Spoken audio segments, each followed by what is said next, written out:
விவாய்ஸ் நேயர்களுக்கு வணக்கம். இன்னைக்கு நம்மளோட நிகழ்ச்சியில முதலமைச்சர் விஜய் அவர்கள் என்னென்ன செஞ்சிருக்காங்க அப்படின்றத பார்க்கலாம். முதலமைச்சர் விஜய் அவர்கள் இன்னைக்கு காலையில ஒரு மாரத்தான் போட்டியை தொடங்கி வச்சிருக்காரு. அந்த மாரத்தான் போட்டியை தொடங்குனது மட்டும் இல்லாம அதுல அவரும் சேர்ந்து கூடவே ஓடி இருக்காரு. எப்பவுமே மக்களோட மக்களா இருங்க, மக்களோட கூடவே நின்னு வேலை பாருங்க. ட்விட்டர்ல வேலை பார்த்துட்டு இருக்கீங்க, சோ மக்களோட மக்களா நின்னு வேலை பாருங்க, மக்களோட மக்களா பழகுங்க அப்படின்னு சொல்லி மத்த கட்சியினர் எல்லாமே பல விமர்சனங்களை முன் வச்சிருந்தாங்க. இது எல்லாத்துக்குமே பதிலடி கொடுக்கிற விதமா தான் முதலமைச்சர் விஜய் அவர்கள் இன்னைக்கு மக்களோட மக்களா அந்த மாரத்தான் போட்டியில கலந்துக்கிட்டாங்க. முக்கியமா அதாவது போதையில்லா தமிழகம் உருவாகும் அப்படின்னு அவர் உறுதியா சொல்லியிருக்காரு. இந்த 5 வருஷத்துல என்னால முடிஞ்ச வரைக்கும் கண்டிப்பா இந்த போதையை நான் ஒழிப்பேன் அப்படின்ற மாதிரியும் அவர் சொல்லியிருக்காரு. சோ அதுக்கு ஏத்த மாதிரி தான் இன்னைக்கு நடந்த மாரத்தான் போட்டியும் இந்த போதை பொருளுக்கு எதிரானதுதான். சோ இளைஞர்கள் போதை பொருளுக்கு அடிமையாகாம உடல் நலத்தோட நல்லபடியா இருக்கணும் அப்படின்றத வலியுறுத்தி தான் இந்த மாரத்தான் போட்டியானது நடைபெற்றது. இது சென்னையில மட்டும் இல்லாம பல மாவட்டங்கள்ல தாவேகா கட்சியினர் செயல்படுத்தி இருக்காங்க. இத பார்த்த பல இளைஞர்கள் இது எல்லாமே நல்லா இருக்கு, அதாவது முதலமைச்சர் விஜய் என்ன சொல்றாரோ அவரை ஃபாலோ பண்ணி நாம எல்லாமே செய்வோம் அப்படின்னு சொல்லி இளைஞர்கள் எல்லாருமே முன் வந்திருக்காங்க. ஸ்டாப் ட்ரக்ஸ் ஸ்டார்ட் ரன் அப்படிங்கிற மாதிரி ஒரு வாசகத்தோட பல பேர் இதை ஊர்வலமாவும் எடுத்துட்டு போயிருக்காங்க. முதலமைச்சர் விஜய் அவர்கள் எங்க தொடங்கி எங்க முடியுமோ அவரும் அவங்களோடவே சேர்ந்து அந்த மாரத்தான் போட்டியில ஓடி இருக்காரு. ஓடினது மட்டும் இல்லாம நடுவுல பொதுமக்கள் கூடவும் மாணவ மாணவிகள் கூடவும் சேர்ந்து செல்ஃபி எடுக்கிறது, அவங்களோட சேர்ந்து கலந்துரையாடுறது, அவங்களோட பிரச்சனைகளை பத்தி பேசுறது, அதையே கொஞ்சம் ஜாலியா பேசுறது அப்படின்னு சொல்லி மக்களோட மக்களா நின்னு பல செயல்களை செஞ்சுட்டு வராரு. இந்த விஷயம் இணையதளத்துல ரொம்பவே வைரலா போய்கிட்டு இருக்கு. சோ முதலமைச்சர் விஜய் அவர்கள் என்ன பண்ணாலுமே அழகுதான்பா அப்படின்ற மாதிரி எல்லாருமே பேசிட்டு வராங்க. இதுல இன்னொரு பக்கம் என்ன அப்படின்னா, அரசியல்ல முதலமைச்சர் விஜய் அப்படின்னு நாம சொல்றோம், ஆனா சினிமாவை பொறுத்த வரைக்கும் அவர் இன்னமும் இளைய தளபதி விஜயா தான் இருக்காரு. அந்த பட்டத்துக்கு இன்னமும் அவர் உரியவரா இருக்காரு அப்படின்றதுல இந்த மாரத்தான் போட்டியை பார்க்கிறப்ப நல்லாவே தெரியுது. அதுல எந்த ஒரு சந்தேகமும் கிடையாது.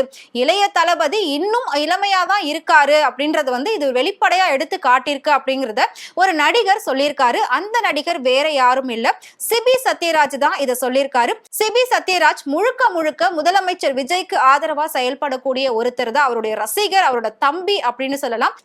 முழுக்க தேர்தலையும் சிபி சத்யராஜ் இறங்கி நிறைய இடத்துல வேலை பார்த்திருக்காரு. தாவேகாவுக்கு ரொம்பவே ஆதரவு அளிச்சிருக்காரு. இளைய தளபதி அப்படிங்கிற பட்டத்துக்கு இன்னுமே தகுதியானவர் தான் நம்ம முதலமைச்சர் அப்படின்னு சொல்லியிருக்காரு. மாரத்தான் ஓட்டத்துல பார்த்ததுக்கு அப்புறமா தான் ரசிகர்கள் இத பத்தி பெரிய அளவுல கமெண்ட்கள் செஞ்சுட்டு வராங்க. முதலமைச்சர் விஜய் தலைமையிலான தாவேகா கூட்டணி அரசு போதைப் பொருள் புழக்கத்தை தடுப்பதற்கான ஒரு முன்னெடுப்புகள்ல இறங்கி இருக்கு. அதோட ஒரு முன்னெடுப்பா தான் தமிழ்நாட்டுல 60க்கும் மேற்பட்ட போதைப் பொருள் தடுப்பு நிலையங்கள் அமைக்கப்பட்டிருக்கு. இந்த மாதிரி ஒரு சூழல்ல சர்வதேச போதைப் பொருள் எதிர்ப்பு நாளையொட்டி ஸ்டார்ட் ரன் ஸ்டாப் ட்ரக்ஸ் என்ற ஒரு பெயரில் மாரத்தான் போட்டியை முதலமைச்சர் விஜய் சென்னையில தொடங்கி வச்சிருக்காரு.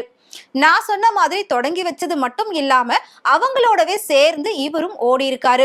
போதைப் பொருளுக்கு எதிரான உறுதிமொழியையும் முதலமைச்சர் விஜய் உள்ளிட்ட எல்லாருமே எடுத்துக்கிட்டாங்க. அந்த சமயத்துல ஸ்போர்ட்ஸ் எடு ட்ரக்ஸை விடு அப்படிங்கிற ஒரு வாசகத்தையும் அங்க வைக்கப்பட்டிருக்கு.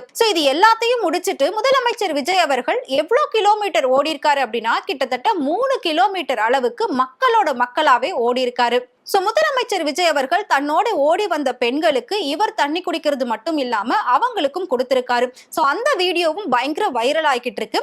இந்த ஒரு வீடியோ முதலமைச்சர் விஜயோட இமேஜை இன்னும் பாசிட்டிவாவே கொண்டு போயிட்டு இருக்கு. எந்த ஒரு மாநிலத்திலுமே எந்த முதலமைச்சரும் இந்த மாதிரி ஒரு செயல்கள் எல்லாம் செஞ்சது கிடையாது. அப்படி இருக்கிறப்போ நம்மளோட தளபதி விஜய் அவர்கள் எல்லா விஷயங்கள்லயுமே ஸ்கோர் பண்றாங்க அப்படின்னு சொல்லி மத்த கட்சியினர்லாம் ரொம்பவே வைத்தறிச்சல்ல இருக்காங்க. வருஷம் இந்த மாதிரி நிறைய மாரத்தான்கள் நடந்துகிட்டு தான் இருக்கு. இருந்தாலும் 2026ல மாற்றம் வேணும்னு மக்கள் நினைச்சாங்க. அதே மாதிரி ஒவ்வொரு விஷயமும் மாறிக்கிட்டே வருது அப்படிங்கறத நம்மளால கண்களால பார்க்க முடியுது, அதை உணரவும் முடியுது. போதைப் பொருளுக்கு எதிராக நடத்தப்பட்ட மாரத்தான் ஓட்டம் மக்கள் மத்தியில மிக பெரிய கவனத்தை ஈர்த்திருக்கு. இதுல அரசியல் தலைவர்கள் அப்படிங்கிற முறையில மட்டும் இல்லாம உடல் நலம் மற்றும் உடற்பயிற்சிக்கு முக்கியத்துவம் கொடுக்கும் நபராகவும் விஜய் தன்னை மறுபடியும் நிரூபிச்சிருக்காரு.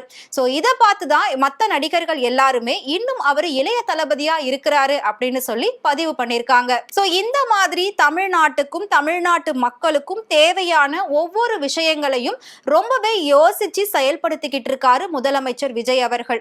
சோ குறிப்பா சொல்லணும் அப்படின்னா இவரு தமிழ்நாட்டு பெண்களை பாதுகாக்கிறது மட்டும் இல்லாம மக்களுடைய உடல் நலத்திலையும் மிகுந்த கவனம் செலுத்தணும் அப்படிங்கிறத சொல்ற விதமா தான் இந்த நிகழ்ச்சியை அவர் துவக்கி வைத்து அவரே இதுல கலந்துகிட்டும் இருக்காரு அப்படின்னு சொல்லி தாவேகா கட்சி தொண்டர்களும் ரசிகர்களும் எல்லாருமே வெகுவா பாராட்டிக்கிட்டு வராங்க. சோ இது மட்டும் இல்லாம ஒரு முதலமைச்சர் முதல் முறையா 3 கிலோமீட்டர் மக்களோட மக்களா சேர்ந்து ஓடுனது மத்த இளைஞர்களுக்கெல்லாம் மிகப்பெரிய ஒரு முன்னுதாரணமா இது இருக்கும் அப்படின்ற மாதிரியும் சொல்லியிருக்காங்க. சோ இதை பார்க்கக்கூடிய ரசிகர்கள் கட்சிக்காரர்கள் எல்லாருமே இதே மாதிரி ஒவ்வொரு வருஷமும் ஒவ்வொரு விஷயத்துக்காக மாரத்தான் வந்து வைக்கணும். அது மட்டும் இல்லாம முதலமைச்சர் விஜய் அவர்கள் நாட்டுக்கு என்னென்ன விஷயங்கள் செய்யறாரோ அதுக்கு நாம எல்லாருமே வந்து உறுதுணையா இருக்கணும். சோ மக்கள் வந்து அவரோட சேர்ந்து எல்லா விஷயத்துக்கும் ஒத்து போகணும். அப்பதான் நம்மளோட நாடை அடுத்த லெவலுக்கு கொண்டு போக முடியும். சோ இது வரைக்கும் தமிழ்நாடு கண்டிராத ஒரு தலைவரை தான் இப்போ நாம தேர்ந்தெடுத்திருக்கோம். சோ இதுக்கு முன்னாடி வந்தவங்க எல்லாமே வேற ஒரு வழி இல்லாம திமுகவா அதிமுகவா இது ரெண்டு தான் இருந்தது. சோ வேற ஒரு வழி இல்லாம இந்த ரெண்டு கட்சியினருமே மாத்தி மாத்தி ஆட்சி செஞ்சுட்டு வந்தாங்க. சோ அப்படி எதுவும் இல்லாம மக்கள் எல்லாரும் முழு மனதா ஒன்று சேர்ந்து ஒரு விரல் புரட்சியை செஞ்சிருக்காங்க. தமிழ்நாட்டுக்கு தேவையான ஒரு நல்ல தலைவரை தேர்ந்தெடுத்திருக்காங்க. சோ அந்த தலைவர் மூலமா அடுத்த 5 வருஷம் தமிழ்நாடு ஒரு நல்ல இடத்துக்கு வரும் அப்படின்றதுல எந்த ஒரு சந்தேகமும் இல்லைன்னு சொல்லி சோ மக்களும் சரி கட்சிக்காரர்களும் சரி எல்லாருமே பெருமிதம் தெரிவித்துட்டு வராங்க. சோ முதலமைச்சர் விஜயோட செயல்களை பத்தி நீங்க என்ன நினைக்கிறீங்க அப்படின்றத மறக்காம கமெண்ட்ல சொல்லுங்க. சோ இதே மாதிரி முதலமைச்சர் விஜயை பத்தின அரசியல் அப்டேட் டே பை டே தெரிஞ்சுக்கணும் அப்படின்னு நினைச்சீங்கன்னா மறக்காம வி வாய்ஸ் சேனலை ஃபாலோ பண்ணிக்கோங்க.